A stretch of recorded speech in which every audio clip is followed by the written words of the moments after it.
Takdir di jembatan penyeberangan. Lia, seorang gadis berusia 19 tahun, kembali ke rumah dengan suasana hati yang buruk. Sudah berbulan-bulan ia bekerja sebagai perawat di sebuah puskesmas dan ia masih belum bisa terbiasa dengan lingkungan di tempat kerjanya. Pekerjaannya sendiri terasa monoton, setiap hari melakukan hal yang sama. Penyakit dan penderitaan manusia tidak menambah kegembiraan, dan rekan-rekan kerjanya pun kurang menyenangkan orang-orang yang selalu membicarakan uang, hadiah, dan barang-barang mahal. Tak pernah sekalipun ada pembicaraan tentang jiwa manusia, moralitas, simpati, atau pengertian. Lia bergegas pulang karena hari sudah larut, ia bekerja lebih lama dari biasanya, sambil memimpikan bahwa sebentar lagi ia akan menemukan pekerjaan yang disukainya dan bergabung dengan tim kerja yang baik. Di luar, musim hujan telah tiba, waktu yang muram dan suram dalam setahun, kemuraman yang sama juga menyelimuti hatinya. Bus Transjakarta terakhir sudah lama berlalu, dan Lia terpaksa pulang menggunakan KRL Komuter Line. Saat menuruni tangga jembatan penyeberangan orang, JPO, ia melihat seorang pemuda kurus dengan pakaian usang dan kotor. Pemuda itu berdiri di dekat dinding dengan tangan gemetar yang terulur, meminta sedikit uang dari para pejalan kaki. Mungkin seorang gelandangan, pikir gadis itu. Ia sendiri dibesarkan di keluarga miskin, tanpa seorang ayah. Ibunya bekerja di 3 tempat berbeda agar mereka bisa hidup tidak lebih buruk dari orang lain. Oleh karena itu, pemuda itu membangkitkan simpati yang tulus dalam dirinya, apalagi wajahnya terlihat tampan dengan fitur yang proporsional. Lia mengambil beberapa langkah ke arah pria itu, dan ketika ia semakin dekat, ia bisa melihat wajahnya dengan lebih jelas. Untuk sesaat, ia merasa seperti bertemu dengan mantan pacarnya, Bima, yang sangat ia sukai. Mereka telah lama berpacaran, tetapi berpisah dengan sangat menyakitkan. Bima, panggil Lia kepada pemuda itu. Ia seolah mengangkat kepalanya, tetapi kemudian segera menunduk lagi. Pasti dia, hanya saja dia malu karena berada di sini, apalagi dalam kondisi seperti ini, pikir gadis itu. Sebenarnya, selama mereka tidak bertemu, ia diam-diam berharap akan ada pertemuan lagi. Dan inilah saatnya. Lia mencintai Bima, tetapi ibunya memutuskan sebaliknya. Omelan yang tak henti-hentinya bahwa Bima bukan pasangan yang sepadan untuknya, tuduhan tak berujung bahwa pemuda itu miskin dan tidak punya masa depan, membuat Bima akhirnya pergi, sangat tersinggung pada semua orang. Wah, pertemuan yang tak terduga, Bima, aku mengenalimu dan sangat senang melihatmu, celoteh Lia. Mbak, Anda salah orang, sayangnya nama saya Dimas. Pemuda itu berkata dengan susah payah dan memalingkan wajahnya. Lia terus menatapnya dan berpikir, bagaimana jika aku membawanya pulang? Untuk membuat ibu kesal? Dan mengatakan bahwa ini adalah calon suamiku dan sekarang ia akan tinggal bersama kami. Mungkin setelah itu ibu akan berhenti mencampuri kehidupan pribadiku dan menyodorkan kandidat-kandidat yang menurutnya cocok. Ide itu, tentu saja, gila, dan Lia sudah bisa membayangkan betapa mengerikan pertengkaran yang akan terjadi di rumah, tetapi entah kenapa hari ini suasana hatinya begitu buruk sehingga ia sangat ingin mewujudkannya. Ia membeli kopi dan sepotong roti sobek, lalu memberikannya kepada gelandangan itu. Pria itu berterima kasih dengan malu-malu, dan mulai makan dengan lahap. Sementara itu, Lia mulai bertanya kepadanya, Dimas, bagaimana kamu bisa sampai di sini? Mengapa kamu tidak bekerja? Di mana rumahmu? Pemuda itu, dengan sangat malu, menjawab, yah, begitulah ceritanya. Aku tidak ingin menceritakannya. Ibu saya seorang pemabuk, dia membawa ayah tiri, yang memukuliku tanpa ampun. Rumah kami seperti puing-puing, lalu akhirnya mereka mengusirku. Jadi beginilah aku, mengembara. Aku tidak punya KTP, dan tanpa itu sulit mencari kerja. Aku tidur di mana saja, kadang di stasiun, kadang di emperan toko, seperti yang lain. Entah mengapa, Lia tiba-tiba merasa sangat kasihan pada pemuda malang ini, yang oleh takdir kehilangan segalanya. Ia langsung berkata, ikutlah denganku. Aku akan memberimu makan malam, kamu bisa mandi, dan tidur nyenyak. Hanya ada satu syarat. Aku akan memberitahu ibuku bahwa kamu adalah calon suamiku. Kalau tidak, dia tidak akan mengizinkanmu masuk. kamu harus ikut bermain peran denganku. Bagaimana? Setuju? Kalau kamu tidak suka atau bosan, kamu bisa pergi kapan saja. Tidak ada yang menahanmu. Tolonglah aku sangat butuh ini. Ibuku sudah keterlaluan, hidupku jadi tidak tenang. Dia tidak membiarkanku dekat dengan siapapun, semua orang tidak cocok di matanya. Dia selalu bermimpi aku akan membawa pulang seorang miliarder dengan mobil mewahnya. Orang asing itu ragu sejenak, lalu berkata, "Jadi kamu memutuskan, untuk membuatnya kesal, kamu membawa pulang seorang gelandangan?" Sejujurnya, ide yang kurang bagus. Terima kasih atas tawaranmu, hatimu sangat baik, tapi tahu tidak, sepertinya aku akan setuju. Sejujurnya, aku sudah kedinginan di jembatan ini. Setidaknya aku bisa sedikit menghangatkan diri. Hati gadis itu menjadi lebih cerah, dan semua di sekitarnya seolah bersinar dengan warna-warni yang terang. Ia adalah pribadi yang emosional, hidup dengan perasaan. Ia tidak pernah memimpikan pernikahan yang menguntungkan, calon suami yang kaya, dan percaya bahwa itu bukanlah hal utama di antara kaum muda. Di tempat pertama harus ada cinta dan saling pengertian. Bagaimana jika ini takdirku? Aku akan langsung bilang pada ibu bahwa ini calon suamiku. Setelah itu, biarlah terjadi apa yang akan terjadi. Gadis itu dengan tegas menggandeng lengan gelandangan yang kebingungan itu dan melangkah dengan percaya diri menuju kebahagiaan masa depan di depan mata publik yang tercengang. Harus dikatakan, Ibu Lia, Ibu Valentina, menyambut putrinya dan orang asing itu tidak begitu ramah, seperti yang sudah diduga. Ia sudah lama menderita tekanan darah tinggi, dan bahkan pernah mengalami serangan jantung ringan yang membuatnya mendapat status disabilitas. Dokter mengatakan ia perlu operasi jantung, mengganti semacam katup, tapi dari mana uang untuk itu? Hidupnya sudah tidak menyenangkan. Namun, hal utama yang ia impikan adalah melihat putrinya kaya dan bahagia. Seumur hidupnya, Ibu Valentina hidup pas-pasan, mengambil pekerjaan sampingan apapun, hanya agar cukup untuk makan dan membayar tagihan. Menjelang usia senja, kesehatannya benar-benar hancur, dan semua penyakit pun bermunculan. Tentu saja, ia tidak ingin Lia mengulangi nasibnya yang malang. Dulu di masa mudanya, Ibu Valentina sangat menderita karena cinta yang besar dan tulus, ditinggalkan oleh kekasihnya yang tidak bertanggung jawab dengan perut yang membuncit seorang diri. Gambaran kebahagiaan idealnya, putrinya bergelimang kemewahan, dan suaminya adalah seorang pengusaha sukses. Barulah saat itu ia bisa mati dengan tenang. Wanita itu benar-benar terkejut ketika melihat seorang pria compang-camping di samping putrinya dan berpikir, untuk apa putriku menyeretnya pulang? Pakaiannya kotor, rambutnya belum dicuci, penampilannya tidak terawat. Wajahnya menunjukkan berbagai macam perasaan, dari keheranan hingga kemarahan. Tetapi Lia berusaha tidak memperhatikannya. Dengan tenang ia memperkenalkan orang asing itu, "Bu, kenalkan. Ini calon suamiku, Dimas. Mulai sekarang kami akan tinggal di sini, dia tidak punya tempat tinggal. Ibu tidak keberatan, kan?" Sambil menoleh ke pemuda itu, gadis itu berkata dengan riang, "Ayo, kenapa kamu berdiri mematung begitu? Masuklah, jangan malu-malu, anggap saja rumah sendiri." Sang ibu menggerutu dengan marah. "Tapi jangan lupa kalau kamu itu tamu." "Ya Tuhan, nak, kapan kamu akan berhenti memungut semua orang gelandangan? Rumah kita ini rumah yang layak, bukan panti sosial." Wanita itu menghela napas sedih dan, sambil membungkuk, masuk ke kamarnya.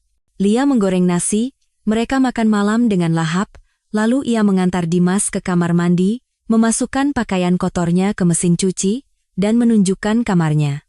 "Kamu akan tidur di sini, di sebelah, di kasur lipat. Akan kusiapkan sekarang." Dimas menikmati mandi air panas, tempat tidur yang bersih, dan berpikir dalam hati, indah sekali. Inilah saatnya seseorang mulai menghargai kebahagiaan sederhana manusia. Siapa sangka aku harus mengalami semua ini. Ia menatap Lia dengan penuh terima kasih sebelum tidur, dan berkata dengan tulus, "Terima kasih, dari lubuk hatiku. Selamat malam, periku." Dimas beradaptasi cukup cepat sebagai tamu, dan kebaikan gadis itu memainkan peran positif.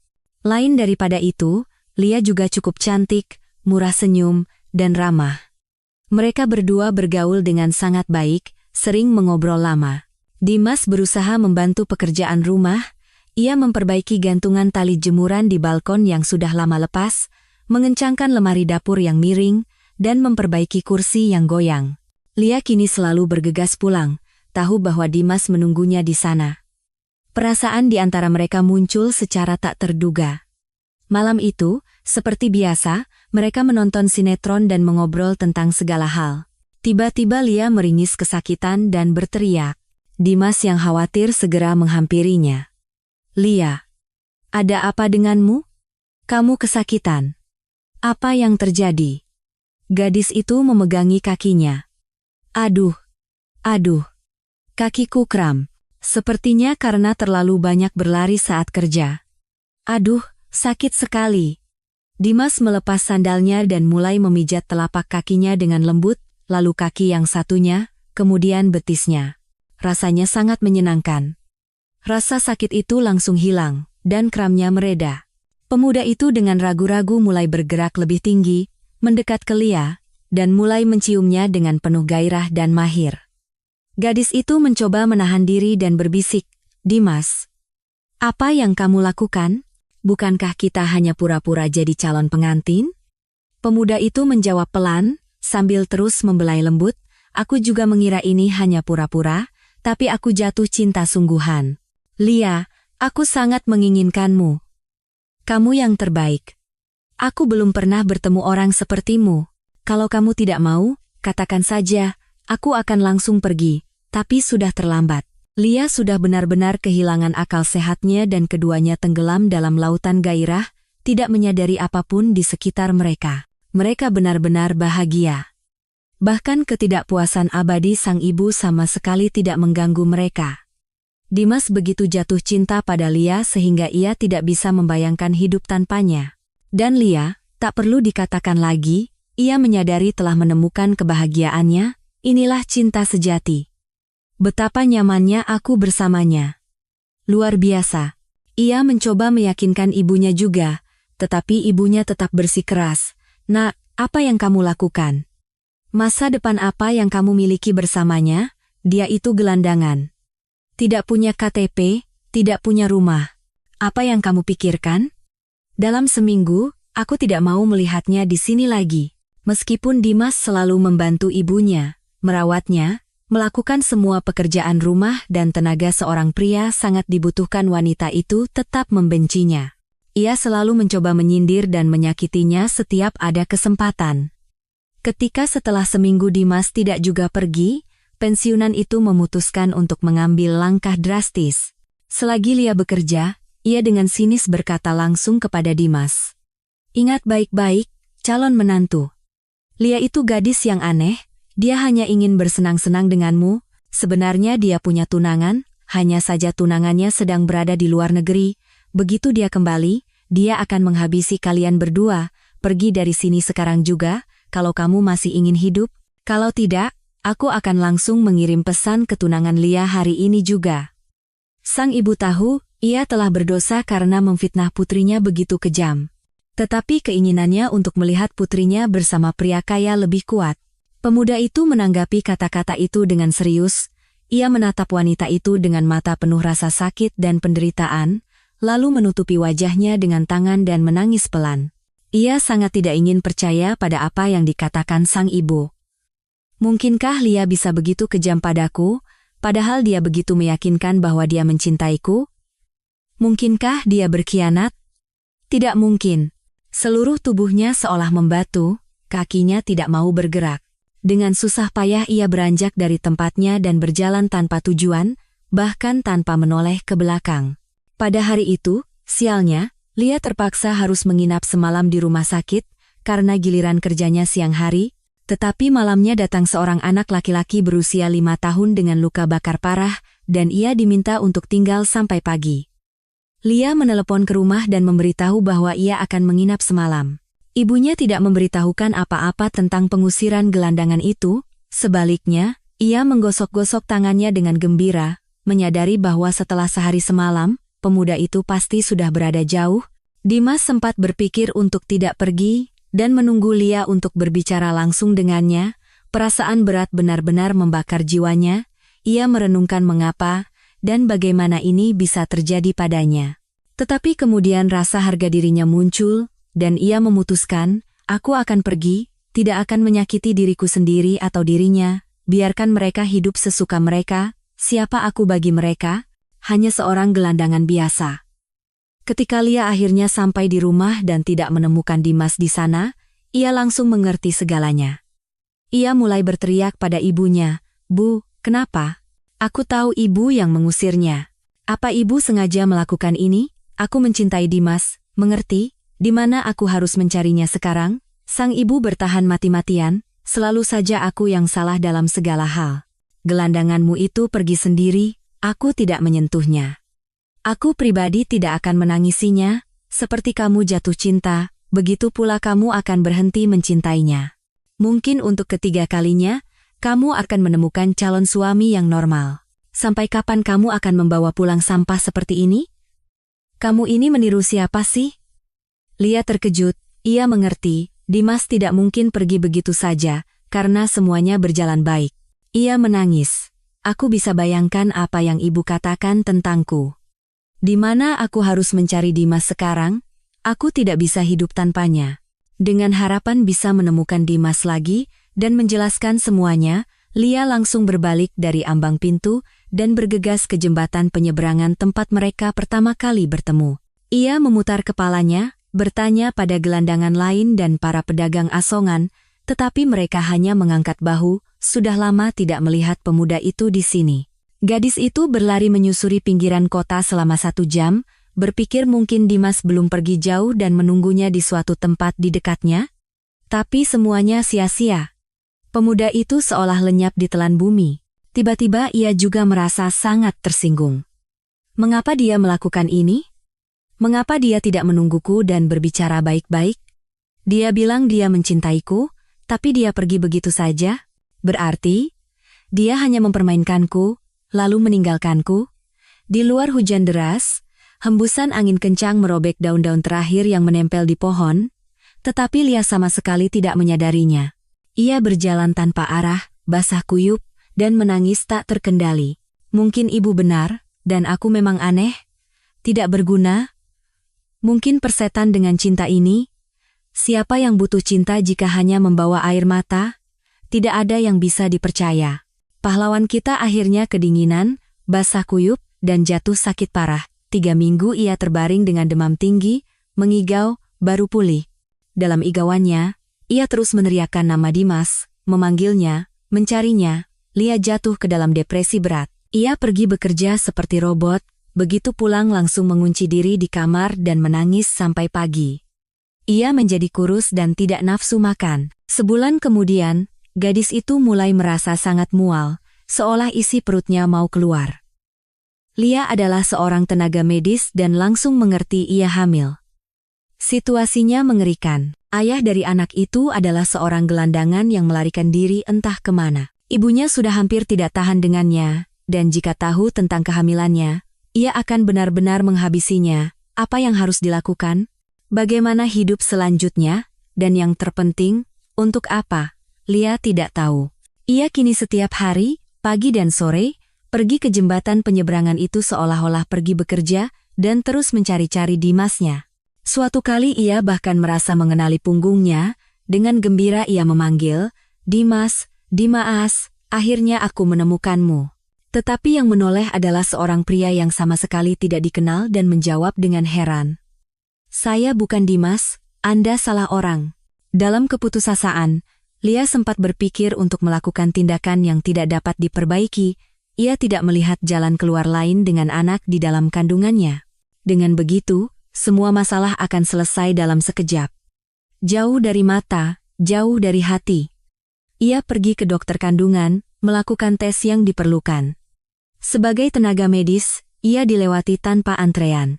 Ketika ia sudah berbaring di kursi periksa, dan dokter yang tegas, yang jelas-jelas menatapnya dengan pandangan menghakimi, mengeluarkan semua peralatan yang diperlukan, tiba-tiba sebuah pikiran mengerikan menusuknya. Apa yang aku lakukan? Aku akan membunuh anak Dimas. Ini adalah bagian dari dirinya, darah dan dagingnya. Bayi ini akan mengingatkanku seumur hidup pada orang yang paling kusayangi. Bagaimana aku akan hidup setelah ini? Inilah makna hidup. Persetan dengan mereka semua. Ibuku, Dimas sendiri, dan rekan-rekan kerja jahat yang terang-terangan menertawakanku, bodoh amat. Aku akan melahirkannya dan membesarkannya sendiri. Melawan segalanya. Lia dengan kasar mendorong dokter yang terkejut itu, bangkit dari kursi dan bergumam, "Maaf, saya berubah pikiran." Dokter kandungan itu menghela napas lega, "Syukurlah. Datanglah seminggu lagi untuk mendaftar pemeriksaan rutin, tapi tolong jangan menunda." Lia pulang setelah bekerja, dan bau ikan bakar langsung menusuk hidungnya. Ia nyaris tidak sempat menutup mulut dengan tangan dan berlari ke toilet. Ia mual-mual selama setengah jam. Ibunya yang khawatir mendengarkan di balik pintu, mencurigai yang terburuk. Ia berteriak, "Nak, kamu sakit, mungkin keracunan. Buka pintunya. Ini bukan seperti yang ibu pikirkan, kan?" Akhirnya mual Lia reda dan ia, yang benar-benar kelelahan, keluar ke koridor. Ibunya berdiri dan menatapnya diam-diam dengan tatapan mencela, menunggu penjelasan. Wanita yang lelah itu berteriak dengan marah tepat di depan wajah ibunya, "Ya, Bu, aku hamil. Bayangkan saja, aku sebodoh ini, dan ini anak Dimas, dan ibu telah mengusirnya. Sekarang cucu ibu tidak akan pernah tahu siapa ayahnya. Kuharap ibu bahagia. Bukankah itu yang ibu inginkan? Aku tidak akan melakukan aborsi. Ibu bahkan tidak perlu memulai lagu lama itu. Sekarang tinggalkan aku perlu berbaring." Dan ia, sambil menangis, lari ke kamarnya. Ibu Valentina memegangi jantungnya dan pergi ke dapur untuk minum obat penenang. Ia dalam hati memaki putrinya habis-habisan. "Dasar bodoh, bermain-main dengan cinta. Mengulangi nasibku, bodoh sekali. Jatuh ke lubang yang sama. Dan sekarang apa? Melahirkan kemiskinan lagi? Aku susah payah membesarkannya. Kupikir setidaknya di hari tua aku akan tenang. Dan sekarang kita akan membesarkan cucu tanpa ayah?" Sejak hari itu, Lia hampir berhenti berbicara dengan ibunya. Ia menarik diri dan tidak pernah keluar dari kamarnya. Ia berusaha tidak menangis, dan ketika sudah tidak tertahankan, ia mulai mengelus perutnya dan menyanyikan lagu Nina Bobo pelan-pelan atau berbicara dengan bayinya. Anehnya, itu membantu, dan ia mulai tenang dan tertidur. Ibu Valentina sudah 1000 kali menyesal telah memfitnah putrinya dan mengusir Dimas. Pemuda itu sebenarnya tidak buruk, tidak minum-minum, rajin, dan sangat mencintai Lia. Itu terlihat jelas. Seharusnya mereka bisa membantunya membuat KTP dan mencarikan pekerjaan, dan putrinya akan memiliki suami dan ayah bagi anaknya. Tapi sekarang apa? Malu untuk menceritakannya, putrinya hamil oleh seorang gelandangan, yang kabur entah kemana. Oh, malangnya. Jadi bahan tertawaan. Tetangga akan menertawakan. Melihat Lia sungguh menyedihkan. Ia terus-menerus muntah, hampir tidak bisa makan apa-apa, di tempat kerja hanya ada sindiran dan ejekan, katanya ia hamil di luar nikah, dan siapa ayahnya ia sendiri tidak tahu, terutama para perawat senior yang paling getol. Mereka mencerca dan menikmati setiap detailnya, seolah hanya menunggu kesempatan. Di belakang punggungnya selalu terdengar, "Anak muda zaman sekarang, baru kenal sudah langsung keranjang." Ya benar, perbuatan buruk itu tidak sulit. Itu kan bukan bekerja. Tidak perlu banyak otak. Kalau zaman kita dulu, sebelum menikah tidak boleh. Lia marah dan berpikir dalam hati.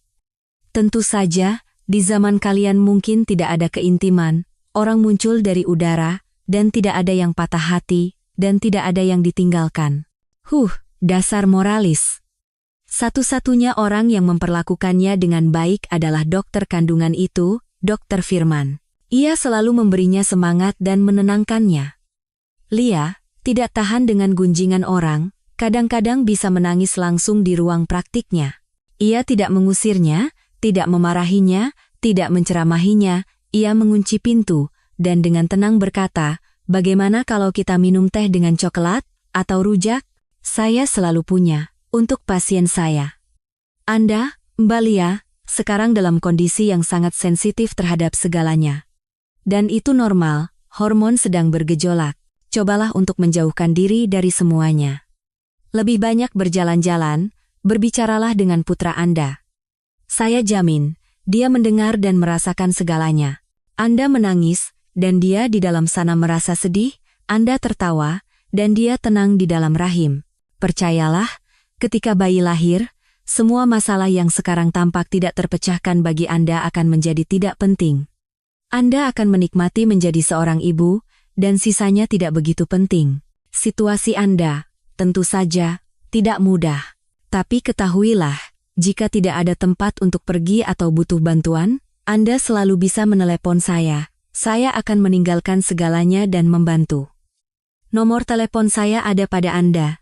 Setelah setiap kunjungan seperti itu ke dokter, Lia merasa ingin hidup kembali. 2 bulan lagi berlalu. Tidak ada satu hari atau satu malam pun ia tidak teringat Dimas. Betapapun marahnya ia padanya, ia tetap sangat mencintainya. Begitu ia menutup mata, langsung terbayang tangan, bibir, senyumnya. Ia juga memaki dirinya sendiri. Lupakan dia. Bodoh sekali. Dia meninggalkanmu, pergi dan tidak mengingatmu. Dia sama sekali tidak peduli. Jika dia benar-benar mencintaiku seperti aku mencintainya, dia akan menemukan cara, akan memberiku kabar. Dan kau masih saja menangis berbulan-bulan. Memangnya apa yang kau harapkan? Kau sendiri yang menemukannya di jembatan, kau sendiri yang membawanya, dan sekarang kau sendiri yang menanggung akibatnya.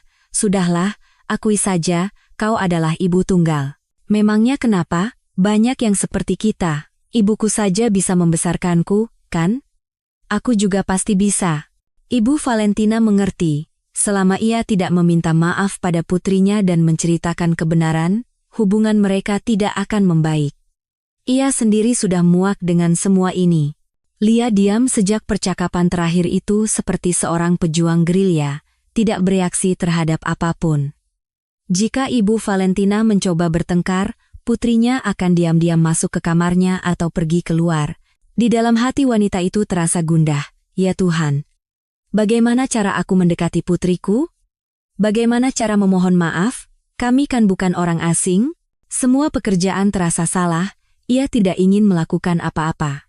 Ia bermimpi untuk memeluk gadis bodohnya, menenangkannya, mengatakan padanya bahwa ia tidak lagi marah, bahwa ia akan membantu, tidak akan meninggalkannya. Segalanya diputuskan oleh sebuah kebetulan. Hari itu adalah hari libur. Lia, agar tidak memikirkan Dimas, memutuskan untuk membersihkan kamarnya, mencuci gorden dan membersihkan jendela. Ketika wanita itu sedang membersihkan jendela, ibunya, yang kebetulan lewat, tanpa sengaja mengintip ke kamarnya. Ibu Valentina merasa putrinya mencoba melompat untuk bunuh diri. Padahal mereka tinggal di lantai 5. Tanpa sadar, wanita itu dalam sekejap melesat ke arahnya, dengan kasar menarik putrinya dari ambang jendela, memeluknya dan meratap. Lia, sayangku, jangan lakukan itu. Jangan melompat. Aku mohon. Maafkan aku, ibu tua bodoh ini. Semua ini salahku, Dimasmu pergi karena aku. Aku memberitahunya bahwa kamu punya tunangan, dan dengannya kamu hanya bercanda. Aku kan ingin yang terbaik. Saat itu aku merasa semua yang kulakukan benar. Aku hanya melihat bahwa kamu, gadis bodohku, mengulangi nasibku.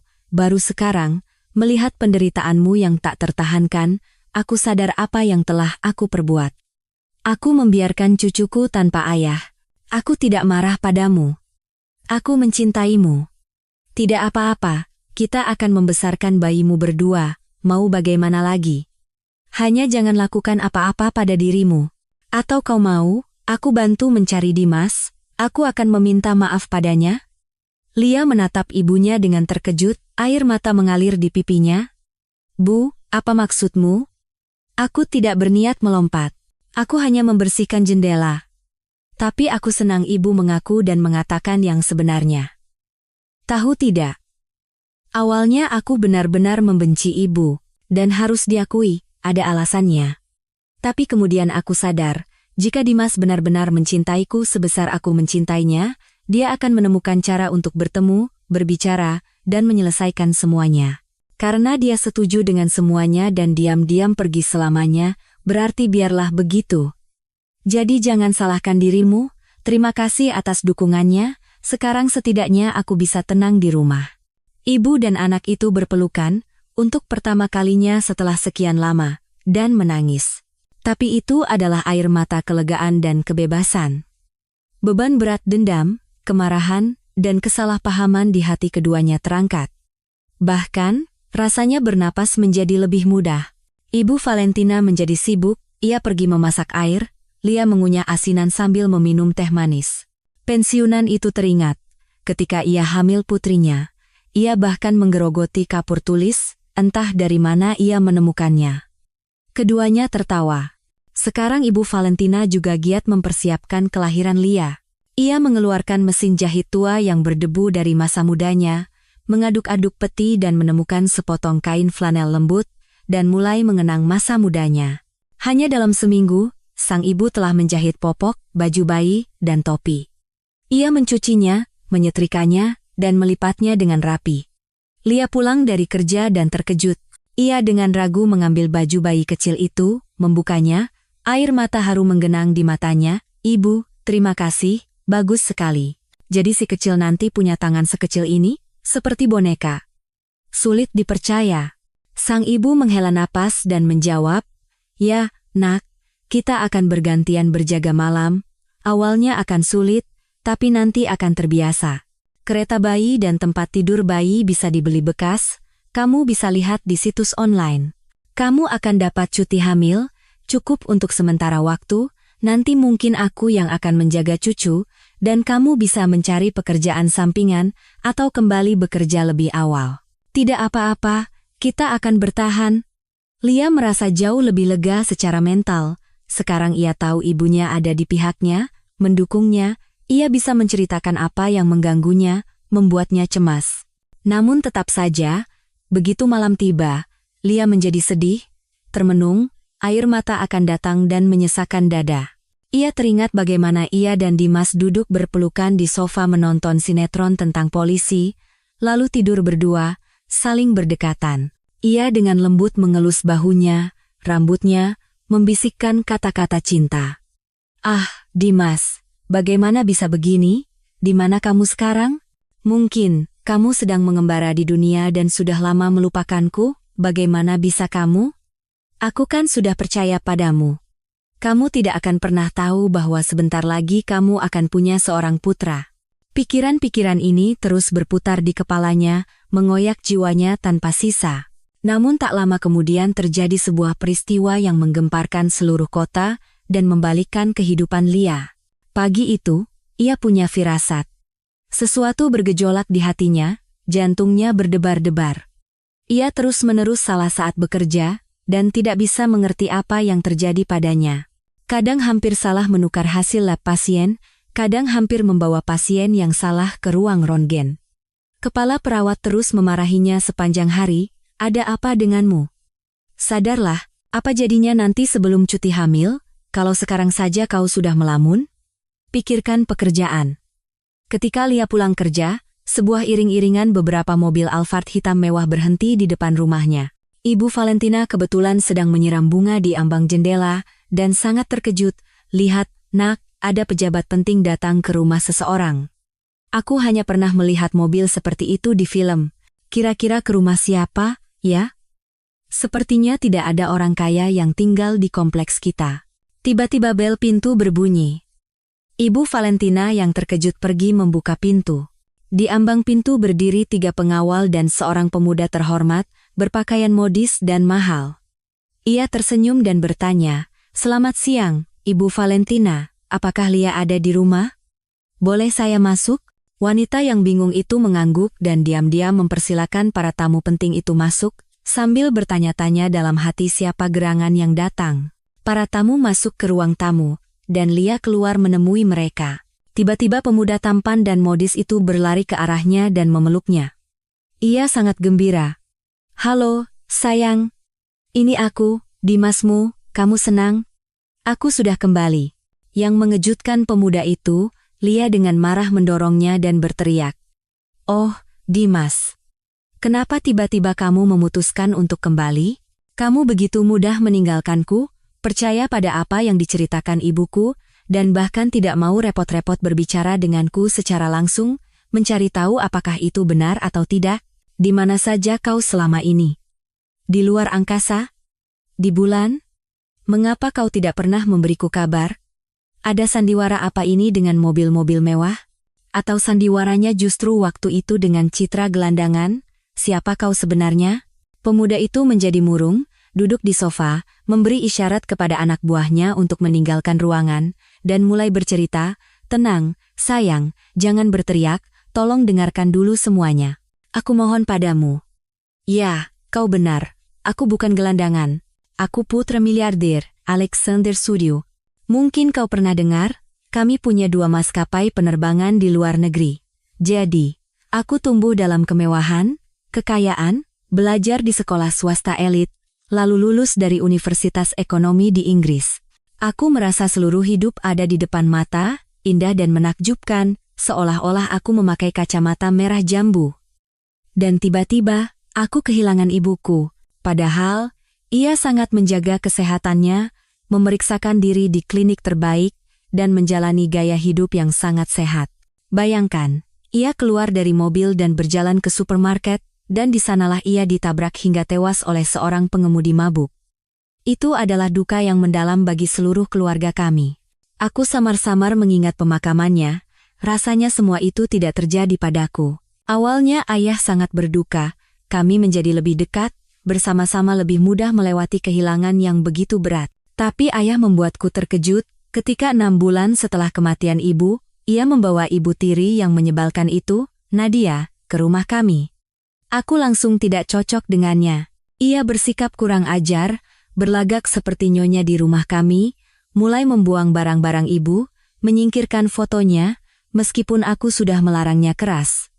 Akhirnya terjadi pertengkaran hebat. Aku pikir ayah akan mendukungku, tapi tidak. Ia membela wanita brengsek itu dan memberiku pilihan, terima atau pergi. Ini tidak bisa dipercaya. Mengusir putra kandungnya sendiri demi seorang wanita menyebalkan. Aku tidak bisa membuat ayah mengerti, seolah-olah ia tidak mendengarkanku. Rasanya seperti Nadia telah menyihirnya. Aku marah dan kabur dari rumah. Hanya saja, ternyata aku sama sekali tidak siap untuk hidup di jalanan. Apa yang kulihat sebelumnya? Kehidupan mewah, masyarakat kelas atas, semua serba berlebihan. Aku bahkan tidak membayangkan bahwa orang bisa kelaparan, mencari makan di tempat sampah, tidur di emperan toko. Dalam bayanganku, mereka adalah pemabuk dan sampah masyarakat. Aku sangat takut, aku mengembara, menjadi gelandangan, aku kan bodoh, bahkan tidak membawa dokumen dari rumah. Saat itulah aku mengerti, setelah berbicara dengan banyak gelandangan, bahwa sebagian besar dari mereka adalah orang-orang biasa, seringkali berpendidikan dan banyak membaca, hanya saja dengan nasib yang malang. Perkenalan denganmu, Lia, adalah episode paling cerah dalam kehidupanku yang menggelandang. Ketika Ibu Valentina mengusirku, aku karena kesal bergegas ke stasiun, melompat ke kereta yang lewat dan berakhir di Semarang. Di sana, seperti biasa, aku meminta-minta di dekat stasiun. Tiba-tiba dari sana aku dijemput oleh iring-iringan mobil ayah. Ternyata, ayah sakit parah, ia masuk angin dan dirawat di rumah sakit karena pneumonia, para dokter nyaris tidak berhasil menyelamatkannya. Si ular betina itu langsung di belakang punggungnya mulai membagi-bagi jutaan, sambil menggosok-gosok tangan. Tidak pernah sekalipun menjenguknya di rumah sakit. Saat itulah ayah teringat bahwa ia punya seorang putra. Ia merasa malu, memutuskan untuk mencariku dan meminta maaf. Kami kan selalu akur sebelum kemunculan Nadia ini, kami saling mengerti satu sama lain. Singkatnya, kami berdamai. Aku sekarang bekerja sebagai manajer di perusahaannya. Aku menceritakan tentangmu pada ayah, Lia. Ia tidak keberatan jika kita berpacaran. Jadi aku datang untuk menjemputmu. Bersiaplah, kita akan pergi ke tempatku, ke Jakarta, aku akan mengenalkanmu pada ayahku. Lia duduk, cemberut dan diam, lalu tiba-tiba bertanya, aku tidak akan pergi kemanapun, Dimas. Pertama, ibuku sakit, dan aku tidak akan meninggalkannya lama-lama.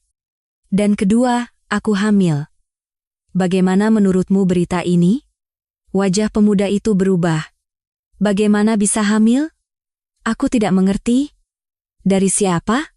Lia tidak tahan, ia memberinya tamparan keras, dan berteriak, bodoh, dari tunangan yang katanya aku miliki. Kau menuduhku begitu, kan? Berarti kau percaya bahwa aku perempuan murahan, tidur dengan siapa saja, ya? Kalau begitu, persetan denganmu, pergi kau bersama jutaanmu, aku benci kau. Lia sambil menangis lari ke kamarnya. Dimas yang marah juga bangkit. Oh begitu? Baiklah. Selamat tinggal. Dasar perempuan histeris, seluruh rombongan pergi. Ibu Valentina terus-menerus memegangi jantungnya, menyadari bahwa semua kekacauan ini terjadi karena kata-kata bodohnya waktu itu. Dialah yang menanam benih keraguan di kepala Dimas, dan sekarang bagaimana cara memperbaikinya? Jelas sekali mereka saling mencintai, tapi mereka marah dan bertengkar seolah-olah musuh. 2 minggu berlalu, Lia benar-benar putus asa, menangis siang dan malam, dan memaki dirinya sendiri, kenapa aku begitu padanya, dia kan sudah datang kembali, dan aku menamparnya. Oh, bodohnya aku. Semua karena harga diri yang konyol.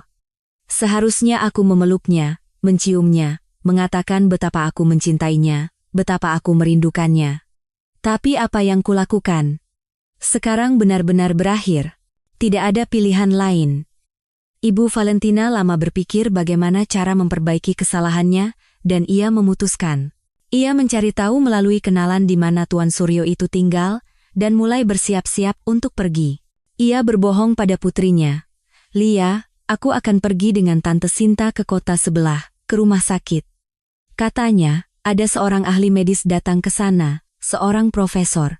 Nah, aku ingin berkonsultasi dengannya. Mungkin bisa menghindari operasi?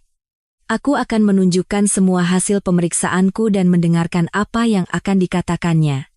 Tentu, pergilah, Bu. Kalian bisa pergi sendiri? Atau mungkin aku ikut untuk menemani? Ibu Valentina melambaikan tangannya. Apa kamu ini? Nak, mau kemana dengan mual-mualmu itu ke tempat sejauh itu? Kamu akan muntah di setiap belokan. Tidak, kamu di rumah saja, istirahat, jaga cucuku, dan jangan menangis terus. Hatiku hancur melihatmu. Jakarta membuat wanita tua itu terpesona. Dengan susah payah, ia menemukan rumah mewah keluarga Suryo di Pondok Indah, menghabiskan sisa tabungannya untuk taksi yang mahal. Hari mulai gelap. Di sekelilingnya ada hutan lebat. Ibu Valentina menjadi takut. Bagaimana jika ia diusir? Bagaimana cara pulang nanti? Uang untuk perjalanan pulang sama sekali tidak tersisa. Dan untuk sampai ke halte transportasi umum harus berjalan kaki 3 kilometer. Wanita itu mengetuk gerbang. Anjing-anjing besar menggonggong di halaman. Dari pos satpam keluar seorang penjaga dan dengan enggan bertanya, Anda cari siapa? Tidak salah alamat?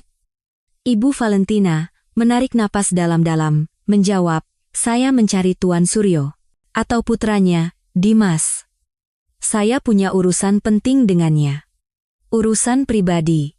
Sampaikan saja begitu. Penjaga itu melalui radio menghubungi tuannya.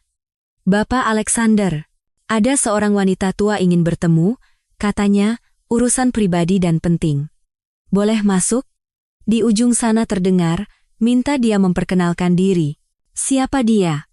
Saya tidak kenal wanita manapun. Pensiunan itu berkata, saya Valentina, ibunya Lia Nestrova, calon menantu Dimas. Katakan padanya, saya tidak akan pergi. Saya akan kedinginan di sini sampai pagi, tapi tidak akan pergi sampai mereka mau bicara dengan saya. Penjaga itu menyampaikan semua itu kepada tuannya, yang dengan desahan menjawab, baiklah, antarkan dia ke ruang kerjaku, aku akan turun sekarang. Ibu Valentina dengan ragu masuk ke ruang kerja yang berperabotan mewah. Di belakang meja duduk seorang pria yang tegas dan berwibawa dengan kacamata. Ia dengan isyarat mempersilakan tamunya duduk. Kemudian ia berdeham dan bertanya, baiklah, Nyonya, ada perlu apa? Anda bilang Anda siapa? Saya tidak begitu mengerti dari kata-kata penjaga.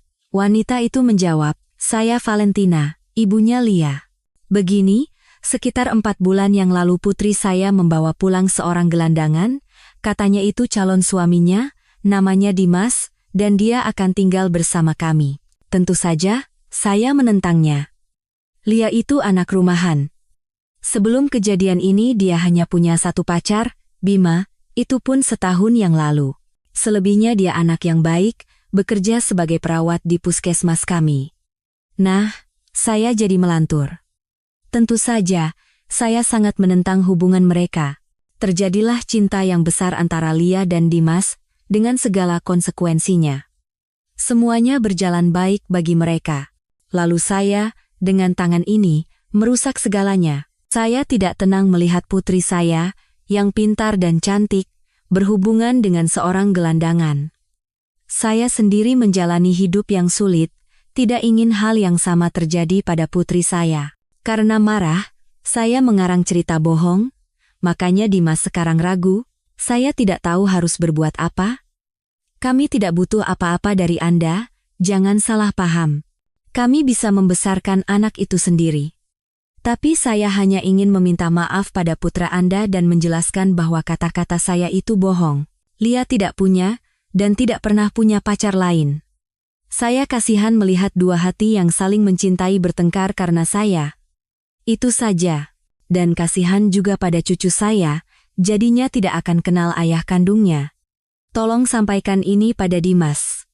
Dan jika bisa, tolong antarkan saya ke stasiun, saya harus pulang. Lia tidak tahu saya pergi ke sini, nanti dia khawatir, padahal dia tidak boleh cemas. Pria itu melepas kacamatanya, memutarnya di tangan, lalu menjawab, ini baru berita. Jadi, saya akan segera menjadi seorang kakek, dasar Dimas. Anak nakal ini ada di mana-mana, secara umum, sekarang gambarannya sudah cukup jelas. Pantas saja dia murung terus. Jangan khawatir, saya akan berbicara dengan putra saya. Sekarang sopir akan mengantar Anda langsung pulang, dengan mobil yang bagus, hanya butuh 1 jam. Ibu Valentina menghela napas lega. Terima kasih karena tidak mengusir saya, mendengarkan dan mengerti. Terlihat sekali Anda orang yang tenang dan bijaksana. Tidak seperti kami semua. Pertama-tama membuat masalah, baru kemudian berpikir. Dengan hati yang ringan, Ibu Valentina pulang. Sekarang hati nuraninya bersih. Ia telah berusaha melakukan segalanya untuk mendamaikan Dimas dan Lia dan menebus dosa-dosanya. Ketika Dimas pulang kerja, ia sangat lelah sehingga satu-satunya pikirannya adalah jatuh dan tidur, tapi ternyata tidak semudah itu. Di koridor, ayahnya sudah menunggunya. Dimas ingat betul sejak kecil ekspresi ayahnya yang seperti ini, alis yang berkerut dan kacamata di dahi, artinya akan ada pembicaraan serius, dan benar saja. Alexander berkata pada putranya, ayo ke ruang kerja, nak, ada yang perlu dibicarakan. Dimas menghela napas dan dengan enggan mengikuti, bertanya-tanya kesalahan apa yang akan ia dapatkan kali ini. Begitu pintu ruang kerja tertutup, sang ayah mulai dengan tegas, apa yang terjadi, Dimas? Ternyata putraku seorang bajingan, dan aku tidak tahu apa-apa tentang itu. Mulut Dimas ternganga mendengar hal itu. Ada apa, ayah? Apa yang sudah aku lakukan? Di perusahaan semua baik-baik saja, kontrak-kontrak beres, aku hari ini setengah hari memeriksa semuanya. Ada apa dengan ayah? Pria itu semakin bersemangat. Begini, nak, namanya Valentina. Hari ini seorang wanita datang, menangis, meminta maaf padamu. Ia menceritakan bahwa putrinya hamil anakmu. Bagaimana ini bisa dipahami? Jika itu benar, mengapa kau langsung sembunyi? Apakah itu sikap seorang pria? Dimas langsung lesu dan cemberut. Aku tidak tahu, ayah, harus berbuat apa. Begini, Lia, dia baik, aku sangat mencintainya. Dia membantuku waktu itu, memberiku tempat berteduh, kalau tidak aku bisa mati kedinginan di jembatan itu. Tapi ibunya, benar-benar ular, terus-menerus mengomel bahwa aku bukan pasangan yang cocok untuknya. Lalu dia mengusirku. Katanya Lia hanya main-main denganku, karena sebenarnya dia punya tunangan. Ya aku tersinggung, dan ketika minggu lalu aku memutuskan untuk berdamai dengan Lia, alih-alih senang dan memelukku, dia malah menamparku, apa itu normal, dan untuk apa? Untuk pertanyaan sederhana, dari siapa dia hamil? Aku kan harus yakin bahwa itu anakku. Siapa tahu. Sang ayah menggelengkan kepala. Oh Dimas, dasar kau bodoh. Aku juga ingin sekali menamparmu sekarang. Pertama, bagaimana bisa kau percaya begitu saja pada gosip perempuan dan tidak memeriksanya? Seharusnya kau menunggu Lia dan berbicara jujur dengannya. Kedua, coba pikirkan sendiri, apa yang akan dilakukan 99% gadis jika tahu kau adalah putra seorang miliarder. Mereka pasti akan menempel seperti lintah dan merendahkan diri, hanya agar kau ada di samping mereka. Bukankah begitu? Tapi gadismu? Dia menampar dan mengusirmu. Benar kan? Dan itu artinya apa? Artinya dia tidak peduli dengan uang dan statusmu. Baginya kebenaran lebih penting. Jika dia tidak takut membawa pulang seorang gelandangan melawan ibunya dan mencintainya, berarti itu cinta sejati, mengerti, dan kau malah meragukannya. Dimas semakin lesu, benar juga. Kenapa aku tidak memikirkannya? Aku sudah menyiksa diriku sendiri. Aku sangat mencintai dan cemburu padanya. Padahal aku sendiri tidak tahu cemburu pada siapa. Aku sangat sengsara tanpanya. Tahu tidak, dia benar-benar belahan jiwaku. Sejak aku bertemu Lia, aku tidak ingin melihat wanita lain. Dan sekarang apa yang harus kulakukan, ayah? Dia terlalu angkuh, mungkin tidak akan memaafkanku. Alexander Suryo tertawa. Bodoh kau. Ibunya bilang calon menantumu menangis terseduh-seduh siang dan malam, tidak mau melihat siapapun, dan kau tidak akan memaafkan. Bicaralah dari hati ke hati dengannya, dengan tulus, peluk dia, lamar dia. Tidak ada wanita yang akan menolak hal seperti itu, jangan sampai kau membuat seorang kakek kehilangan cucunya. Dimas yang bersemangat membeli seikat mawar merah, kue tart cerami yang sangat ingin dicoba oleh Lia, dan bergegas kembali ke rumahnya. Ia dengan ragu menekan bel pintu. Ibu Lia keluar. Ia terlihat sangat buruk, dan sedikit terhuyung. Pemuda itu menyapa. Selamat siang, Ibu Valentina. Lia ada di rumah? Aku perlu bicara dengannya. Wanita itu tiba-tiba menangis. Halo, Dimas. Lia dibawa ke rumah sakit, baru setengah jam yang lalu. Dibawa dengan ambulans. Perutnya sakit sekali dan terjadi pendarahan. Oh, malangnya. Jangan sampai keguguran. Ini semua karena stres? Dia benar-benar menyiksa dirinya sendiri. Aku juga ingin ikut dengannya, tapi dokter melarang. Tekanan darahku naik sampai 200. Aku sedang berbaring. Besok pagi aku akan ke sana. Semoga semuanya baik-baik saja. Aku tidak akan pernah memaafkan diriku sendiri. Dimas menjadi pucat dan wajahnya berubah. Brengsek, bodoh. Ini semua karena aku. Rumah sakit mana? Sebutkan alamatnya. Cepat. Pemuda itu melaju kencang, tak mempedulikan jalan. Ketika ia menerobos masuk ke ruang gawat darurat, para perawat terkejut. Tidak setiap hari putra Tuan Suryo sendiri mampir ke tempat mereka. Mereka sering melihat Dimas di papan reklame dan sampul majalah dan langsung mengenalinya. Pemuda itu hampir berteriak. Di kamar mana Lia Nestrova dirawat? Apa yang terjadi padanya? Di mana dokter yang merawatnya? Dia calon istriku. Staf mulai berlarian, sibuk, semua mencoba menenangkan Dimas. Seorang dokter tua yang lelah keluar dari ruangannya dan berkata dengan tegas, apa yang Anda lakukan di sini? Ini rumah sakit bersalin, bukan pasar. Nestrova di kamar 5, kondisinya, jujur saja, kritis, ancaman keguguran, pendarahan hebat. Kami melakukan semua yang kami bisa. Anda ayah dari anak itu? Bisakah Anda mendonorkan darah? Itu akan sangat membantunya sekarang, karena kehilangan darahnya cukup banyak. Dimas menganggukkan kepala, ya, apa saja, asalkan Lia dan bayinya baik-baik saja, aku akan membayar obat-obatan termahal sekalipun. Aku mohon, izinkan aku menemuinya sebentar. Ada sesuatu yang penting yang ingin kukatakan padanya. Ketika dia mendengarnya, semuanya akan baik-baik saja.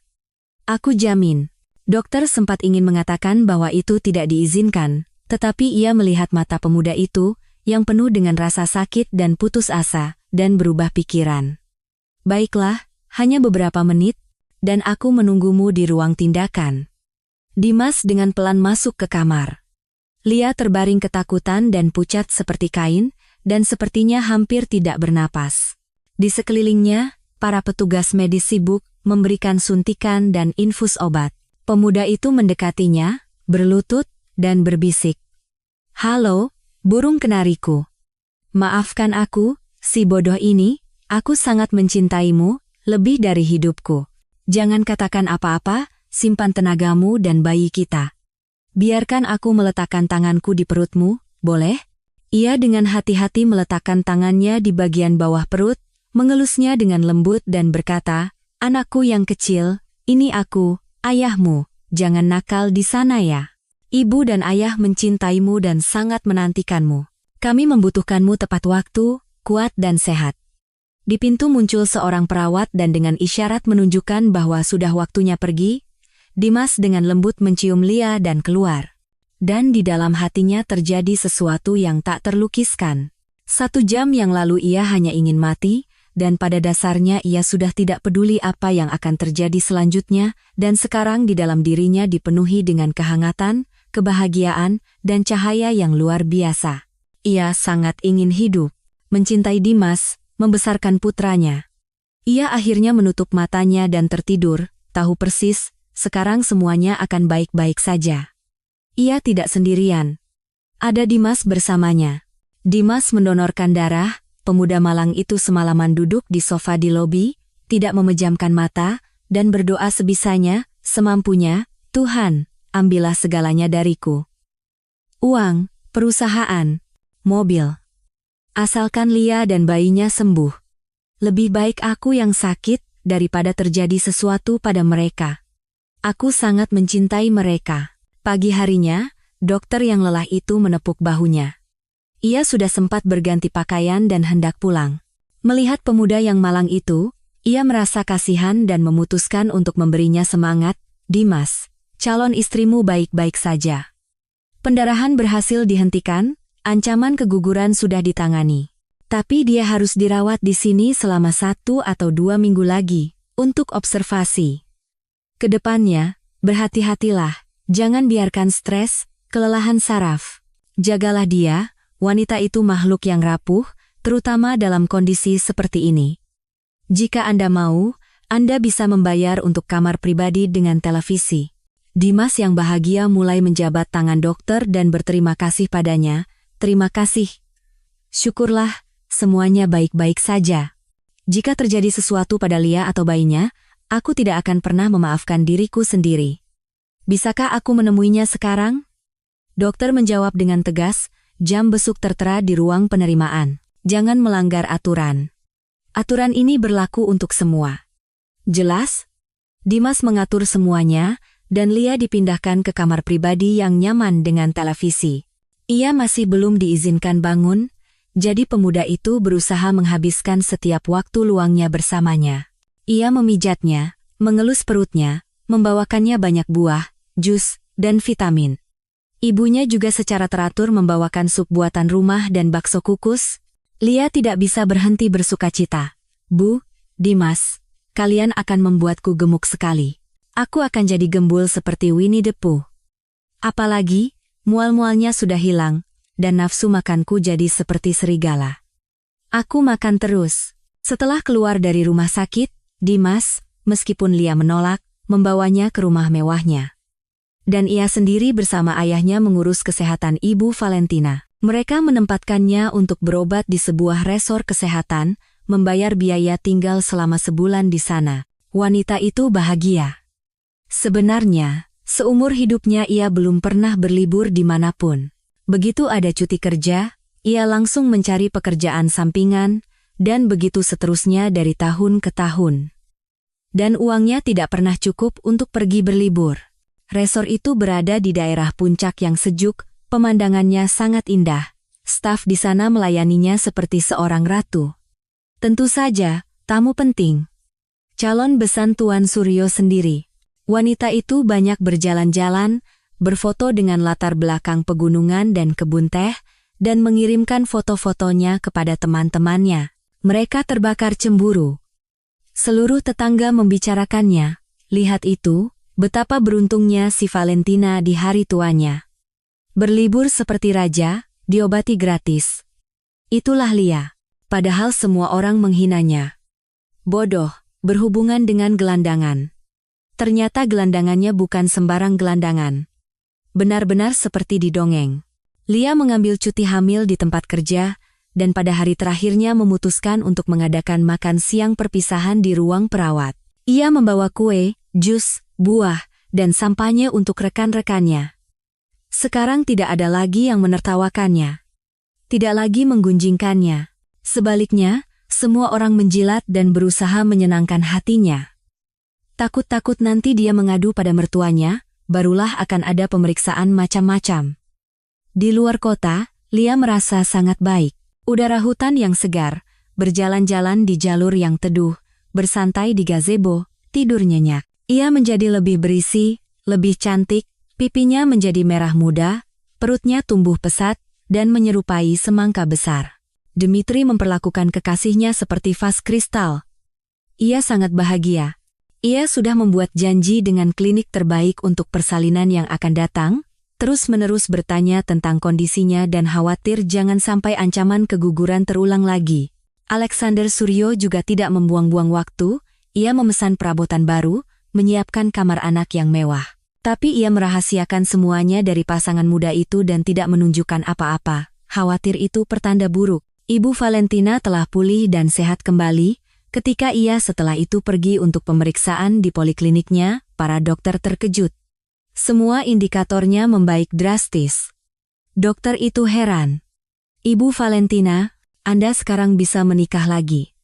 Apa nama resornya? Katanya. Akan saya rekomendasikan ke semua pasien saya. Ketika Lia pergi untuk USG terakhir sebelum melahirkan bersama kekasihnya, mereka dikejutkan lagi.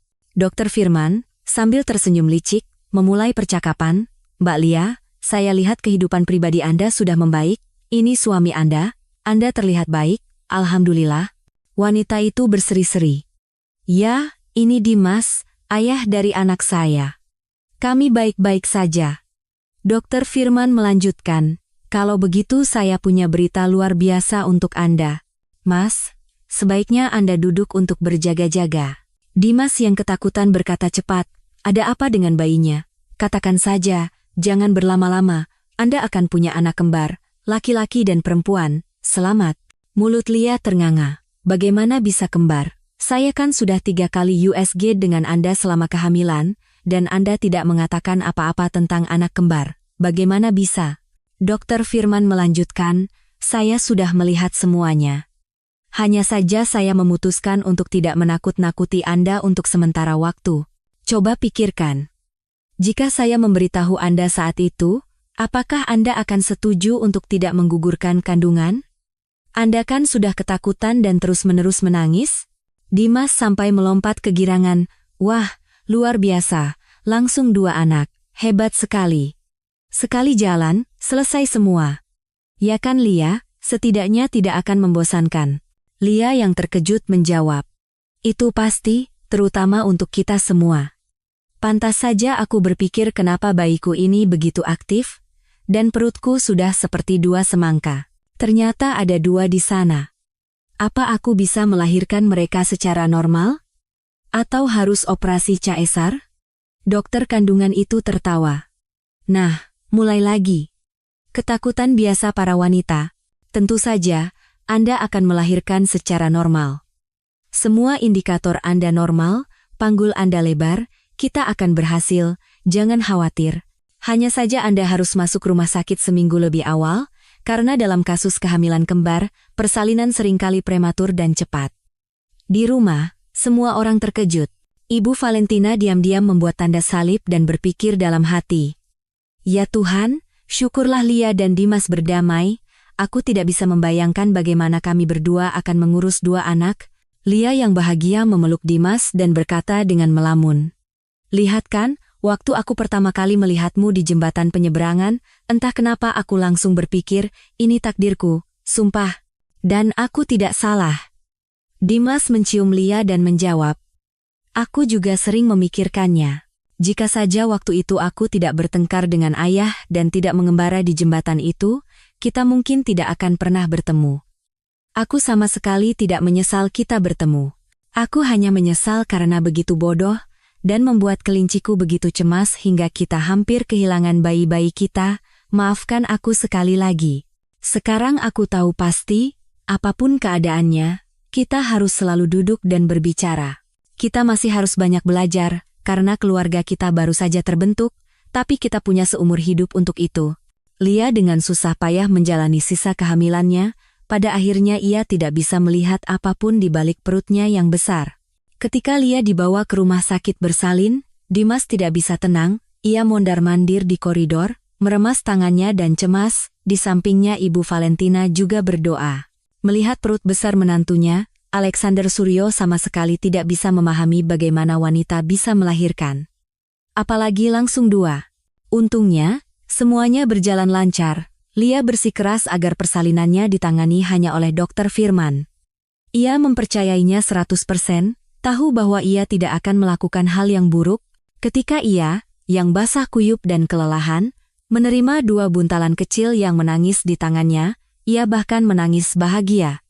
Begitu kuat emosinya, pada saat itu, Lia merasa menjadi wanita paling bahagia di planet ini. Dr. Firman membungkuk ke arahnya dan berkata dengan licik, "Ingat apa yang saya janjikan? Bahwa ketika Anda menjadi seorang ibu, kebahagiaan akan begitu melimpah sehingga semua masalah dan kesulitan lainnya akan menjadi begitu kecil dan tidak penting. Jadi, saya benar, kan?" Lia tersenyum bahagia. "Anda 100% benar. Terima kasih, Dr. Firman, untuk semuanya. Anda lebih dari sekadar dokter. Anda sudah seperti ayah bagi saya selama ini. Hormat saya yang setinggi-tingginya." Pada acara akikah Anissa dan Budi, semua orang berkumpul. Pers, wartawan. Dr. Firman diundang, dan semua kenalan. Pesta itu meriah sekali. Semua orang mengagumi malaikat-malaikat kecil, yang tenang bergumam di buayan, dan mendoakan kebahagiaan dan kebaikan bagi keluarga yang berbahagia.